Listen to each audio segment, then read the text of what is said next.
मैत्रीचं भावविश्व याबद्दल कितीही बोललं तर ते कमीच पडेल. अनेक जण बोलतील. आता मैत्री दिवस आलेला आहे. त्या मैत्री दिनाच्या पार्श्वभूमीवर आपण हा व्हिडिओ तयार करत आहोत. मैत्री दिनाला आपल्याला सगळीकडे स्टेटसला मैत्रीबद्दल खूप काही आपल्याला बघायला भेटेल, वाचायला भेटेल. तर मित्रांनो, मैत्री दिनाच्या तुम्हा सर्वांना खूप खूप शुभेच्छा. मी शिवकुमार, समाजविश्व या यूट्यूब चॅनलवर आपल्या सर्वांचं स्वागत आहे. मैत्रीबद्दल बोलायला सुरुवात करण्यापूर्वी कवी प्राध्यापक अनंत राऊत यांची मलाच काय अनेकांना भावलेली एक कविता आहे. त्या कवितेतील 2 कडव्यांनी आपण या व्हिडिओची सुरुवात करणार आहोत.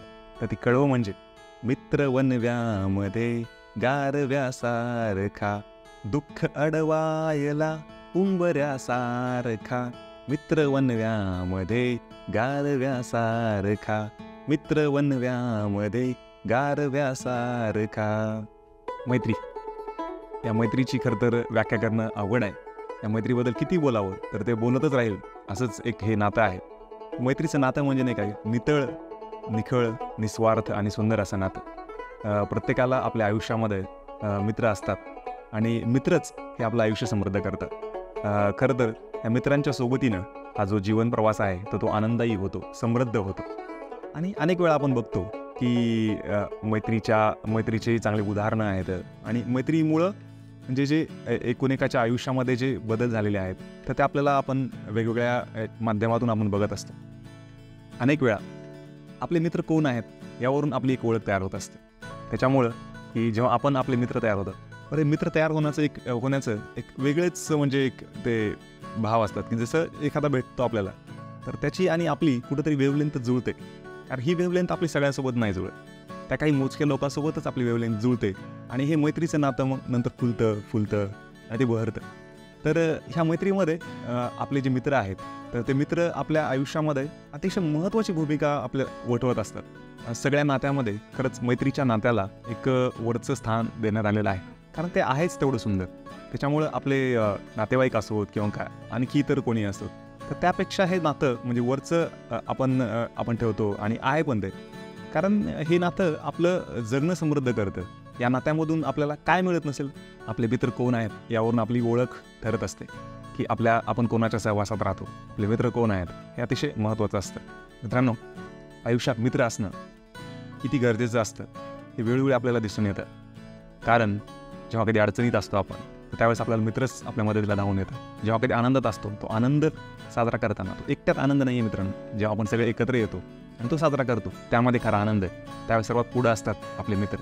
बरं, हे मित्र होतात कसे, हे अतिशय इंटरेस्टिंग गोष्ट आहे. ते म्हणजे काय की कुठंतरी तुमची वेवलेंथ जुळायला म्हणजे सगळ्यांसोबत आपण अनेकांना भेटतो पण आपले सगळ्यांसोबतच सगळेच जण आपले तसे मित्र होत नाही. त्यातले काही मोजकेच जण असतात ते आपले जवळचे मित्र तयार होतात, कारण त्यांची आणि आपली कुठंतरी वेवलेंथ जुळत असते. आणि ते जुळल्यामुळे ते जे नातं तयार होतं अतिशय एक वेगळं नातं. आणि मैत्रीचं नातं खरंच या सगळ्या नात्यापेक्षा कुठंतरी वरचं नातं आहे. कारण या नात्याबद्दल आपण जेवढं बोलावं तेवढं कमी आहे. अनेकांनी बोललेलं आहे, अनेकांनी कविता लिहिलेल्या आहेत, अनेकांनी लेख लिहिले असतील, पुस्तकं लिहिली आहेत, चित्रपट आलेले आहेत. तर मैत्रीवरती असं खूप काही आहे. आणि या मैत्री दिनाच्या निमित्तानं खरंच की आपण जेव्हा थोडं आपण मागं फिरून बघतो तर आपले मित्र आठवतात. आपले भरपूर मोठं मैत्रीचं सर्कल आपल्याला आठवतं. त्यातले मोजके जे मित्र असतात आणखी जवळचे, की असे मित्र जे की तुम्हाला फोन करतील आणि काय रे काय करतं, म्हणजे त्याच्यातून त्याला काही काम आहे म्हणून फोन नाही केला त्याने, की तो मैत्रीच्या खात्यावर त्याला आपल्याला बोलल्यामुळे त्याला आनंद भेटणार आहे.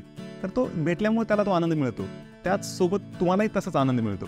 मित्रांनो, की खरे मित्र कोण हो, की ज्या मित्रांना तुमच्या प्रगतीचा आनंद होईल. तुम्ही प्रगती करताय, तुम्ही भरभराट करताय आयुष्यामध्ये, त्याचा आनंद होईल. त्या आनंदात ते सोबत असतील, त्या आनंदामध्ये ते त्यांचा आनंद त्याच्यामध्ये सामावलेला असेल. तर हे जे मैत्रीचं नातं आहे आणि हे जे खरंच की आपण व्हर्च्युअली आजकाल आपले खूप सारे मित्र जोडलेले आहेत, पण बोटावर मोजणे इतकेच आपले खरे मित्र असतात. कारण ते आपल्याला अधूनमधून भेटत असतात आणि त्यांच्यासोबतचे जे आपले लहानपणापासून जे मित्र असतील, महाविद्यालयातले असतील, आणखी इतर ठिकाणचे असतील, तर ते त्यांच्यासोबतच्या ज्या आठवणी आहेत त्या आठवणीच तुमचं जगणं समृद्ध करतात. त्या आठवणी आपण परत परत आठवतो, त्या आठवणीत रमून जातो. त्या आठवणी तुम्हाला खरंच एक वेगळा आनंद देऊन जातात. आणि जेव्हा कधी आपण भेटतो तर आपले जे जुने किस्से असतात तर ते आपण परत परत शेअर करत असतो, त्यावरती बोलतो, भरभरून बोलतो आणि त्याच्यातून जो निखळ आनंद मिळतो आपल्या सगळ्यांनाच, तर तो खरा मैत्रीचा आनंद असतो. आणि ह्या मैत्रीमध्ये की तसं बघितलं तर आपले जे मित्र आहेत तर ते मित्र आपल्याला सुधारण्याचा प्रयत्न करतात भरपूर वेळा. आणि आपण भरपूर वेळेस म्हणजे मित्रांना आपले जे मित्र आहेत तर आपल्याला असं वाटतं किंवा आपला मित्र चुकीच्या मार्गाने जाऊ नये, तर तो जात असेल तर आपण त्याला सांगणं की बाबा तो थोडं चुकतोय. आणि जेवढं मित्र सांगू शकतो एक, तेवढं आईवडील सांगू शकणार नाहीत, नातेवाईक सांगू शकणार नाहीत. आणि मित्राचं सांगणं म्हणजे हक्काचं सांगणं असतं. तो जवळ घेऊन जर तो आपल्याला व्यवस्थित जर सांगितलं तर एक अनेक अशी उदाहरणं मी बघितलेली आहेत की मित्रांनी सांगितल्यानंतर की अनेक चुकीच्या गोष्टी जर तो करत असेल तर त्यातल्या काही गोष्टी करणं कमी झालेलं आहे. कारण आपण जेव्हा मित्र म्हणतो तर त्याला आपण त्याच्या गुणदोषासहित आपण त्याला स्वीकारलेलं असतं. त्यात काही चांगल्या गोष्टी असतील, त्यात काही वाईट गोष्टी असतील, चांगलं ते आपण स्वीकारलेलं असतं आणि वाईट जे आहे तर त्याच्यावरती त्याला वेळोवेळी आपण त्याच्यातलं वाईटपणा कमी होईल यासाठी प्रयत्न करत असतो. आणि खरे मित्र तेच करतात मित्रांनो. नाहीतर असं नाही की मित्र आहोत आणि चला मग चुकीच्या सवयीला त्याच्या पाठिंबा आपण देऊ, पाठीशी घालू वगैरे, तर असं व्हायला नाही पाहिजे. खरी मैत्री जर असेल तर तो तुम्हाला, एखादा मित्र तुम्हाला चांगला आणि चांगल्यासाठीच प्रमोट करेल. चुकीच्या गोष्टीसाठी तो आपल्याला पाठीशी नाही घालणार.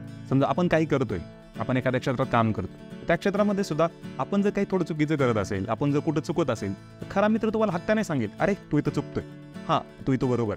आणि काही तू चांगलं करत असशील तर तुझं कौतुक करेल, तुला डोक्यावर घेईल. तर ही खरी मैत्री. आयुष्य म्हणजे काय की फक्त एन्जॉय करणं हे नाही.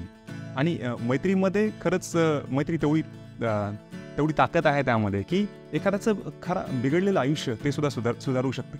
मित्रांनो, मी सुद्धा माझ्या वैयक्तिक जीवनामध्ये माझे भरपूर मित्र आहेत, त्यातले बोटावर मोजणे इतके काही जवळचे पण आहेत. तर तेच मित्र खरं तर नाही का माझं आयुष्य समृद्ध करण्यामध्ये त्यांची मोठी भूमिका आहे.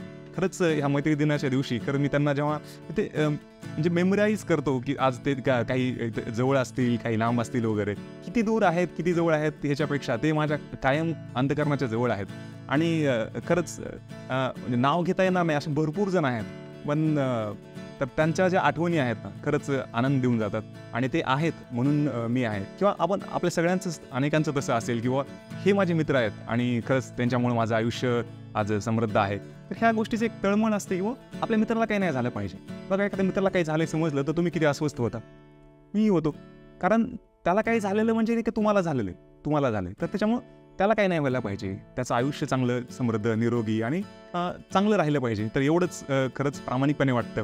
आणि आपण ज्या व्हॅल्यूज घेऊन आपण पुढे चाललोय तर त्यावरती आपण मार्गक्रमण करणं आयुष्यामध्ये, चांगलं आणि चांगल्याचा साथ सोबत, आणि हे अशाच चांगल्या मित्रांच्या सोबतीनं ही आयुष्याची जी वाट आहे तर ती आनंददायी होईल. मित्रांनो, कितीही बोलत बसलं तर मैत्रीबद्दल नाही का थांबू वाटणार नाही एवढं. आणि खरंच म्हणजे आता मला शेवटी आठवलं की महाविद्यालयात जे मित्र झाले, शाळेमध्ये मधले पण काही मित्र आहेत, तर NCCला असताना जे खरंच म्हणजे एक खूप चांगलं सर्कल, म्हणजे चांगले मित्र भेटले आणि आजही ते खूप म्हणजे जवळचे आहेत.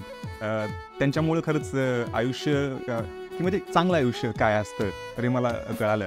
तर मित्रांनो, जेव्हा आपण इतरत्र पण बघतो की मैत्रीबद्दल आत्तापर्यंत बॉलिवूडमध्ये सुद्धा खूप सारे चित्रपट आलेले आहेत आणि ते चित्रपट पुन्हा पुन्हा बघावं वाटतं. जसं की 3 इडियट्स आहे, लगे रो मुन्ना भाई आहे, आनंद चित्रपट आहे, रंग दे बसंती आहे, जिंदगी ना मिलेगी दोबारा हा चित्रपट आहे. तर त्या जिंदगी ना मिलेगी दोबारा तर आपल्याला परत बघावं वाटतो, कारण एखादा मित्र प्लॅन करतात आणि तो प्लॅन काही एक्झिक्यूट होत. भरपूर वेळेस भेटूत म्हणतो आपण आणि तो प्लॅन लांबणीवर जातो, कोणाचं काही निघतं. तर त्या ह्याच्यामध्ये हे जेव्हा आपण चित्रपट बघतो आणि जिंदगी ना मिलेगी दोबारामध्ये पण की यांना भेटायचं असतं या मित्रांना, तर ते अनेक वर्ष जातात, एक टूर करायची असते एकत्र, आणि ज्या गोष्टी ज्यांना म्हणजे ज्याच्याबद्दल भीती असते तर ती गोष्ट त्याच्याकडून करून घेणं वगैरे. तर हे खूप इंटरेस्टिंग, खूप परत बघावा असे हे चित्रपट आहेत. मित्रांनो, या मैत्री दिनाच्या पार्श्वभूमीवर तुम्ही सुद्धा हे चित्रपट नक्की बघा तुम्ही, आणि मित्रांसोबत बघा, भेटा आणि वेळ घालवा मित्रांसोबत.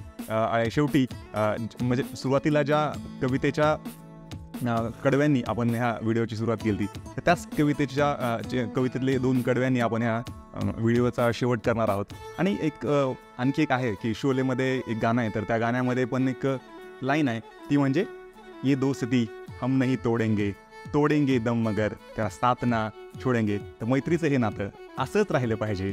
आणि कवी प्राध्यापक अनंत राऊत यांच्या जी कडवं आहे कवितेतलं, तर ते म्हणजे वाट चुकणार नाही जीवनभर तुझी, एक तू मित्र कर आरशासारखा, मित्रवनव्यामध्ये गारव्यासारखा, मित्रवनव्यामध्ये गारव्यासारखा. धन्यवाद.